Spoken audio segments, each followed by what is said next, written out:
اعوذ باللہ من الشیطان الرجیم، بسم اللہ الرحمن الرحیم۔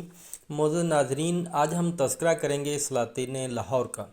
سب سے پہلے امیر ناصر الدین سبکتگین۔ اگرچہ امیر ناصر الدین کی فتوحات دریائے سندھ سے آگے نہیں بڑھیں اور اس کی حکومت پنجاب تک نہیں پہنچے، لیکن بعض مورخین نے اس کو 20 سلاطین لاہور کی فہرست میں شامل کیا ہے۔ سب مورخ لکھتے ہیں کہ سبکتگین دراصل الپتگین کا ترکی نژاد غلام تھا۔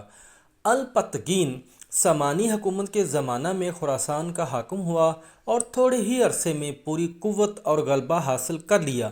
جب عبد الملک نے آخرت کا سفر اختیار کیا تو بخارا کے امیروں نے الپتگین کے پاس ایک قاصد بھیجا اور اس سے سوال کیا کہ عبد الملک کے بعد آل سامان میں کون حکومت کے لائق ہے۔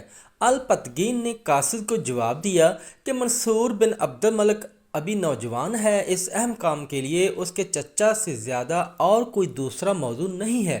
قاصد کے جواب لے کر پہنچنے سے پہلے امراء نے باہم اتفاق سے منصور کو تخت حکومت پر بٹھا دیا۔ منصور نے عنان حکومت سنبھالتے ہی الپتگین کو بخارا طلب کیا۔ الپتگین منصور کو حکومت کا اہل نہ ہونے کی رائے دے چکا تھا، اس لیے خوف زدہ ہو کر اس کی اطاعت سے نکل کر علم بغاوت بلند کیا اور 351 ہجری میں 3000 سواروں پر مشتمل اپنے خاص غلاموں کے ساتھ خراسان سے غزنی کی طرف روانہ ہوا۔ غزنی فتح کر کے مستقل حکومت قائم کی۔ جب منصور کو خراسان کے خالی ہونے کی خبر ہوئی تو اس نے وہاں کی حکومت ابو الحسن محمد بن ابراہیم الحجوری کو عطا کی اور 2 مرتبہ الپتگین کے مقابلے کے لیے فوج بھی روانہ کی، لیکن ہر مرتبہ شکست کھائی۔ احمد اللہ مستوفی کے قول کے مطابق الپتگین نے 15 برس صحت اور سربلندی کے ساتھ حکومت کی۔ اس دور حکومت میں کئی مرتبہ اس کی سپہ سالار سبکتگین نے ہندوؤں سے جہاد کیا اور ہر مرتبہ حریف کے مقابلے میں کامیابی حاصل کی۔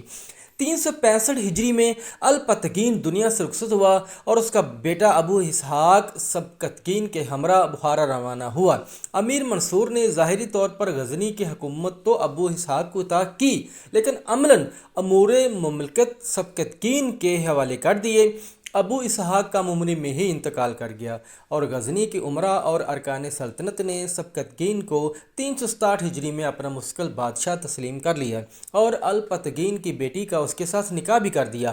سبکتگین نے عدل و انصاف کی بنیاد رکھی اور ظلم و جور کو ختم کیا۔